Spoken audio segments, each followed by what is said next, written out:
Sambutan selanjutnya akan disampaikan oleh Bapak Suliat MSI selaku pengawas madrasah. Kepada Bapak Suliat MSI dipersilahkan.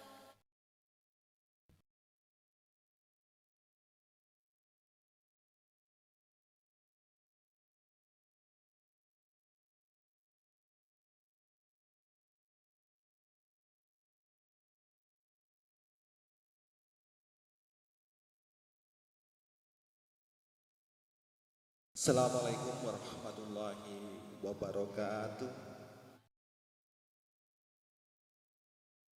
Alhamdulillahirabbil alamin. Wassalatu wassalamu ala asrofil anbiya'i wa mursalin Sayyidina wa maulana Muhammadin wa ala alihi washabihi wasallam ajma'in. Amma ba'du. Yang saya hormati Bapak Ketua Yayasan Miftahul Huda Prangas beserta jajaran pengurusnya, sekaligus Bapak Ibu Kepala Madrasah jenjang MTS, jenjang MI maupun jenjang RA, para kiai, para bini sepuh dari Dusun Prangas, Bapak Ibu guru mulai dari RA sampai MTS yang dimuliakan Allah,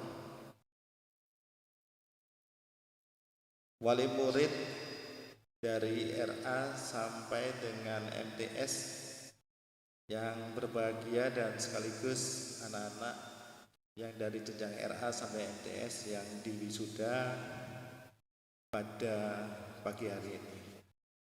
Alhamdulillah Bapak Ibu sekalian, para hadirin, kita dipertemukan di tempat ini dengan penuh kebahagiaan. Jangan sampai tidak bahagia Bapak Ibu sekalian. Kalau saya tadi melihat anak-anak masuk ke dalam ruangan ini, anak yang RA itu lucu-lucu gitu ya, ya. Ya memang masih anak, dan tegas-tegas gitu ya. Terus yang MTS sudah kelihatan dewasa, apalagi yang perempuan. Tapi jangan sampai kedewasaan itu memicu dari orang tua itu wis nantara bekno ya. Jangan Bapak Ibu. Kita sekarang di Kementerian Agama juga ada sebuah amanah yang perlu kita sampaikan ya Bapak Ibu, untuk menghindari pernikahan dini. Karena mohon maaf Bapak Ibu sekalian, kadang terjadi itu apa gak tutup MTS gitu. Oh sudah menikah gitu. Kenapa gak sekolah MA? Pak dinikahkan gitu. Dan sempat kemarin saya ketemu dengan sebuah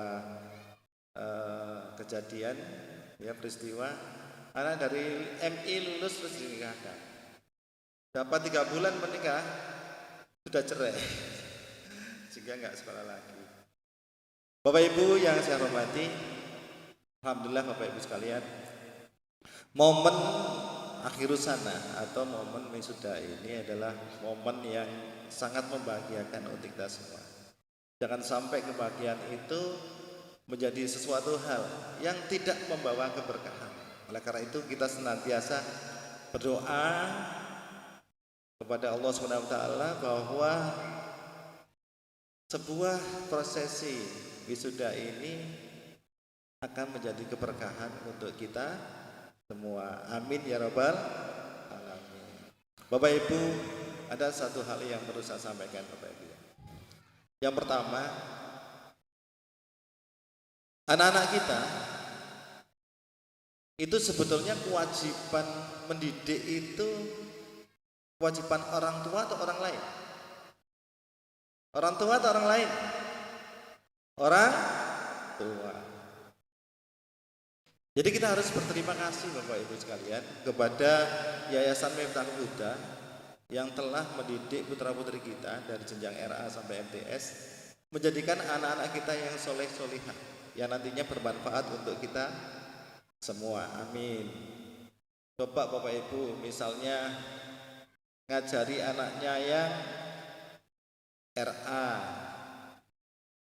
ngajari untuk misalnya hafalan surat-surat pendek, ngajari untuk sholat, ngajari untuk mungkin bermain, membaca.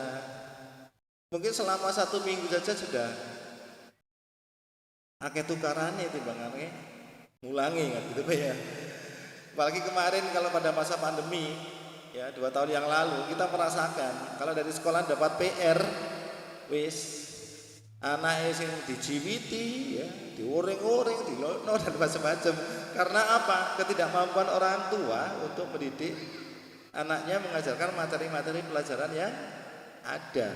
Nah, oleh karena itu Bapak Ibu, bersyukur kita yang ada di sini ada Yayasan Miftakhul Huda Perangas untuk bisa menjadikan anak-anak kita anak-anak yang berilmu, yang bermanfaat untuk kehidupan anak-anak dan kita semua di kemudian hari. Yang kedua Bapak Ibu perlu saya sampaikan begini.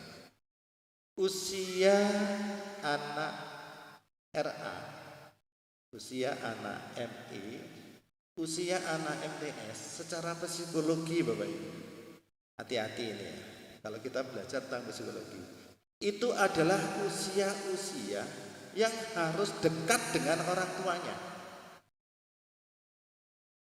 Dengan percatus sama boten saniki ngeten. Kalau kita punya anak perempuan ya yang jenjang MTS atau MI, kalau tidak dekat dengan bapaknya, apa yang terjadi Bapak Ibu? Bisa jadi mencari figur yang lain. Kalau anak laki-laki seusia anak-anak kita tidak dekat dengan ibunya, apa yang terjadi Bapak Ibu? Kasar anak itu, sehingga gak karuan. Itu adalah hal yang harus kita sadari Bapak Ibu. Kenapa kita harus memikirkan itu? Karena memang usia-usia anak itu adalah usia-usia yang masih butuh bimbingan, butuh kedekatan, butuh figur seorang ayah dan ibu. Pernah suatu cerita Bapak Ibu, ada seorang pengusaha datang ke rumah saya. Jadi anaknya itu sudah kuliah, ya sudah kuliah. Tapi dia masih kekanak-kanakan aja. Waktu itu minta saran pada saya, gimana Pak Suliat supaya anak saya ini bisa jadi anak yang tegas, bisa menjadi anak yang bertanggung jawab. Nah, pada saat itu saya sampaikan, bapaknya kan pengusaha, kalau ibunya guru, bapaknya pengusaha, ibunya guru. Walaupun guru Bapak Ibu, mohon maaf, jenengan memang harus berterima kasih pada Bapak Ibu guru. Kadang-kadang guru mati anaknya gak sempat. Guru mati putra putri panjenengan sangat sempat, bahkan diutamakan Bu ya. Nah, inilah bedanya guru dengan orang tua. Nah, akhirnya Bapak Ibu, apa solusinya? Ketika itu silakan Pak, karena anak ini sudah dewasa, ajaklah untuk transaksi bisnis itu, diajaklah itu, kenal sama orang lain. Kenalkan bagaimana jenengan itu negosiasi.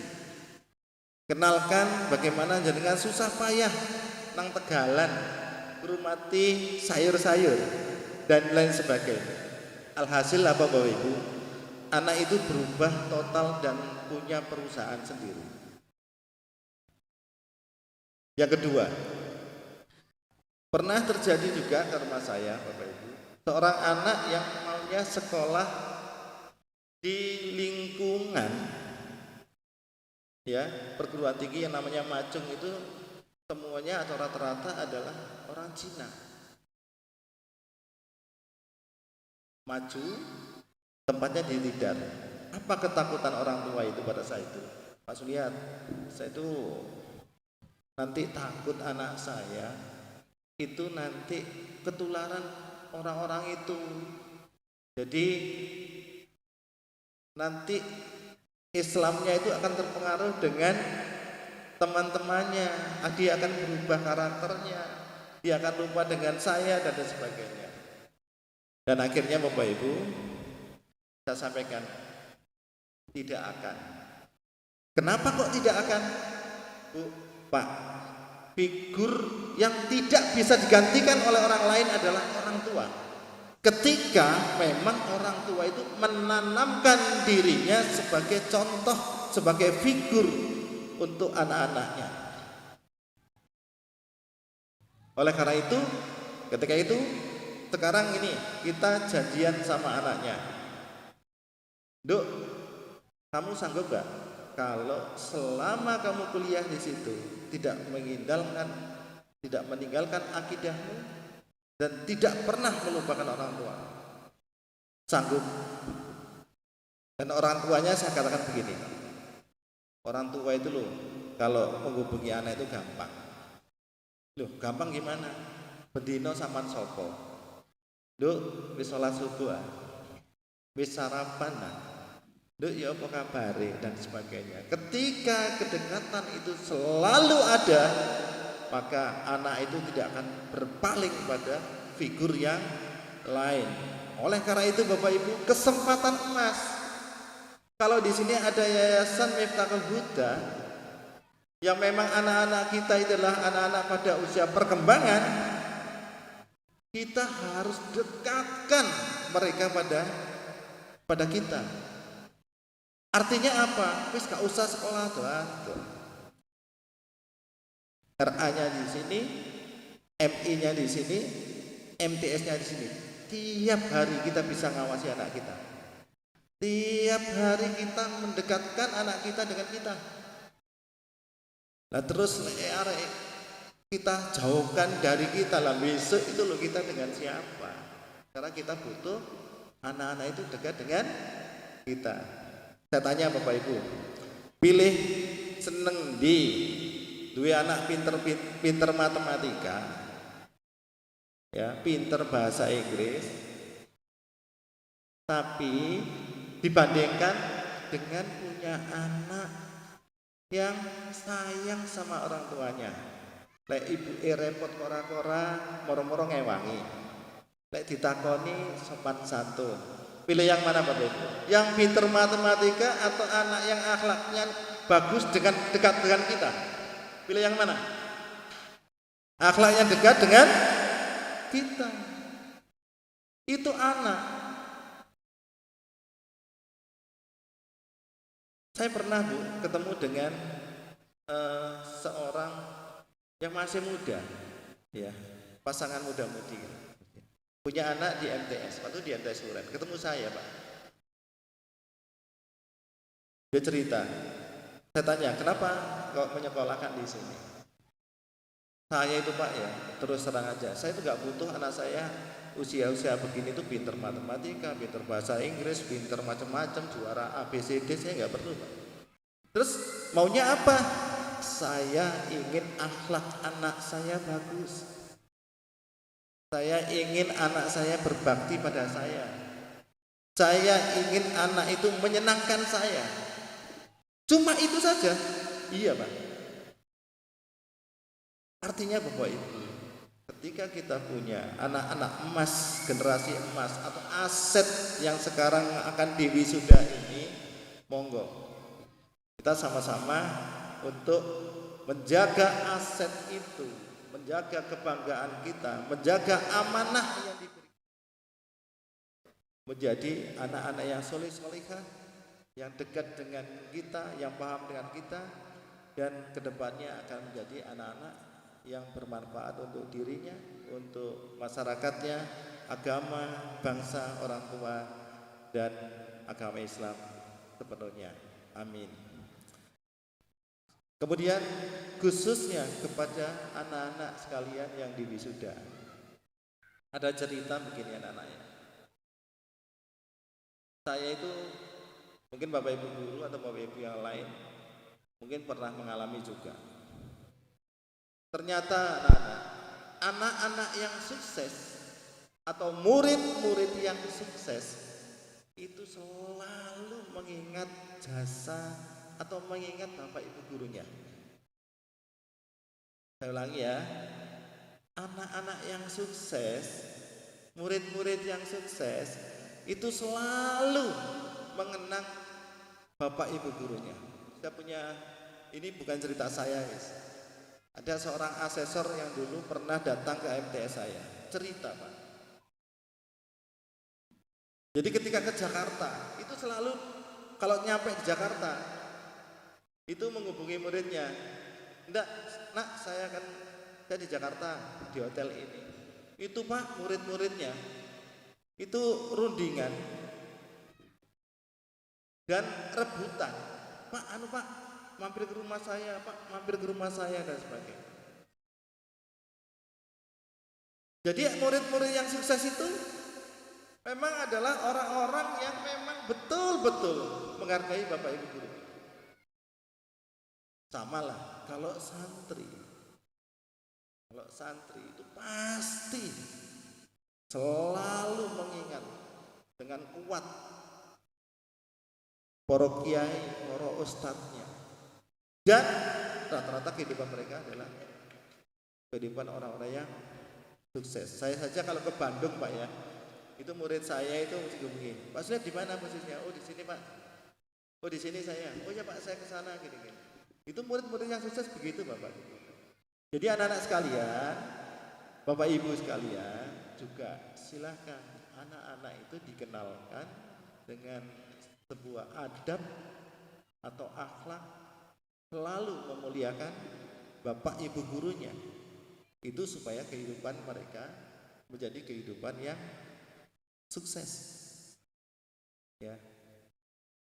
Yang ketiga Bapak Ibu, perlu diingat begini Bapak Ibu ya. Profesor Muhammad Nuh itu menyampaikan begini, Bapak Ibu, madrasah, pondok pesantren atau apapun lembaga pendidikan itu tidak sama dengan tukang jahit. Loh, kok bisa? Iya. Kalau jenengan dulu datang ke sini Bapak Ibu, menyerahkan putra-putrinya untuk mendapatkan pendidikan di sini, maka Bapak Ibu tidak bisa tinggal diam bahwa wis anak saya di sini tak sekolahno di sampean kok dadekno anak yang seperti saya kehendaki. Kalau ke penjahit kan begitu Bapak Ibu ya. Ini kain terus diukur, kok karepe aku modeling ini. Enggak bisa Bapak Ibu. Jadi ketika nantinya Bapak Ibu yang wali murid RA, wali murid dari MTS dan MI, ketika kita menyekolahkan pada anak itu bahwa kewajiban orang tua turut serta secara aktif untuk mendidik anak kita yang menjadi bagian dari kewajiban kita itu seperti apa yang kita kehendaki untuk mendukung juga program-program yang ada di madrasah. Oleh karena itu Bapak Ibu sekalian, ketika nanti anaknya masuk ke jenjang berikutnya adalah kewajiban dari orang tua itu untuk di rumah menjadikan anak yang soleh-solehah seperti kita kehendaki, dan di lembaga pendidikan pastinya akan dididik sesuai dengan kaidah-kaidah yang berlaku dalam lembaga pendidikan itu. Oleh karena itu pesan saya juga kepada lembaga RA, MI, MTS dari Yayasan Miftahul Huda ini, pesan saya Bapak Ibu sekalian, mari kita tingkatkan untuk pelayanan pendidikan khususnya di wilayah Parangas ini sehingga menjadi satu-satunya lembaga yang all in one misalnya begitu. Artinya apa? Gak usah keluar dari Parangas kalau untuk mencetak generasi yang pinter ngaji, ya, pinter ilmu pengetahuan, akhlaknya bagus, ya, sosial kemasyarakatannya bagus, terus punya potensi untuk menjadi anak yang sukses di masa depan cukup di lembaga ini. Mulai dari RA, MI, MTS. Entah itu ngajinya di RA itu sampai juz 30 misalnya. Kalau misalnya nanti kalau di MI itu sampai hafal 6 juz atau 5 juz. Sampai di MTS-nya bisa 10 juz misalnya. Alhamdulillah. Ilmu-ilmu agama yang lain juga ditanamkan di lembaga ini. Pembiasaan untuk anak-anak yang mungkin bisa mimpin tahlil, mimpin adzan, mimpin sholat dan sebagainya sudah terwadahi di sini. Maka itu adalah merupakan sebuah cita-cita yang mungkin nanti akan menjadikan lembaga ini adalah satu-satunya lembaga yang bisa mewadahi untuk masyarakat Prangas ini menjadi masyarakat yang adil makmur, sejahtera, aman sentosa pada wilayah Prangas ini.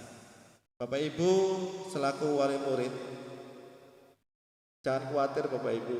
Dalam kehidupan kita itu, anak itu tidak harus pinter materi pelajaran Bapak Ibu.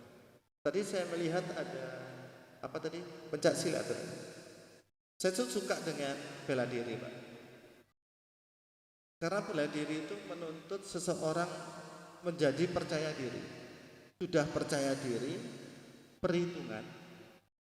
Dia bisa menghitung saya mampu atau tidak, saya menang atau kalah. Dan dia bisa bersikap saya harus menyerang atau saya harus menghindar. Intinya untuk sebuah adaptasi kesuksesan bisa kita pelajari dengan anak-anak yang terbela diri.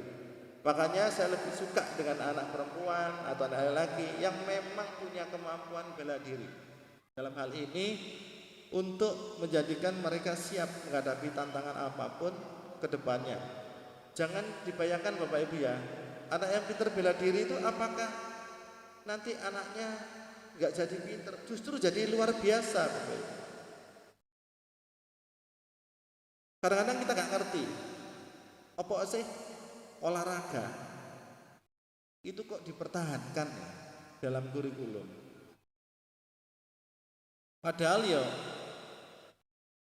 bela diri seperti itu, kemudian bola voli seperti itu, ya, tenis meja seperti itu, lari juga seperti itu. Ternyata Bapak Ibu, hal yang diajarkan oleh pelajaran olahraga itu adalah anak itu selalu berpikir cepat dan tepat.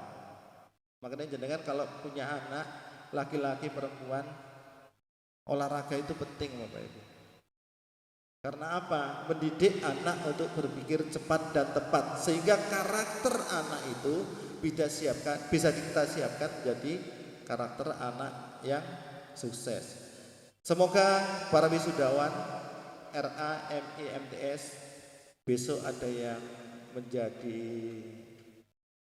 kiai misalnya, ada yang menjadi bupati, ada yang menjadi DPR, ada yang menjadi presiden, ada yang menjadi petani sukses, ada yang menjadi peternak sukses, mungkin juga ada yang jadi artis sukses. Apakah tidak mungkin? Mungkin Pak, semua kehidupan sekarang ada. Jadi jangan dikira Bapak Ibu ya, aduh anakku kayak gini, opo lek gak sekolah nang jopo isone apa lo Bapak Ibu, banyak orang yang sukses di bidang pertanian. Yang justru sekarang dibutuhkan itu adalah ternak sukses, petani sukses. Karena apa? Mohon maaf, sekarang harga daging nggak pernah turun Pak, apalagi harga telur ya nggak pernah turun. Jadi banyak faktor kesuksesan yang bisa kita raih untuk masa depan anak-anak kita. Dan semoga itu adalah bagian dari cita-cita kita semua untuk menjadikan anak kita sukses dalam kehidupan di dunia maupun di akhirat. Demikian mungkin yang bisa saya sampaikan Bapak Ibu. Semoga wisuda ini adalah sebuah momen yang menjadikan anak-anak kita sukses ke depannya, ya, menjadi anak-anak sesuai dengan harapan kita semua, dan anak-anak yang selalu menjunjung tinggi martabat dari bapak ibu gurunya, orang tuanya, masyarakatnya, dan juga semoga anak-anak kita adalah anak-anak yang senantiasa manfaat dan membawa keberkahan untuk sesama. Demikian, mohon maaf apabila ada yang kurang berkenan. Terima kasih atas perhatiannya.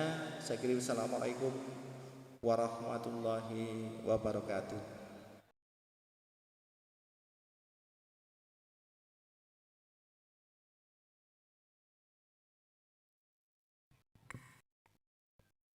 Terima kasih Bapak Suliat MSI atas sambutan.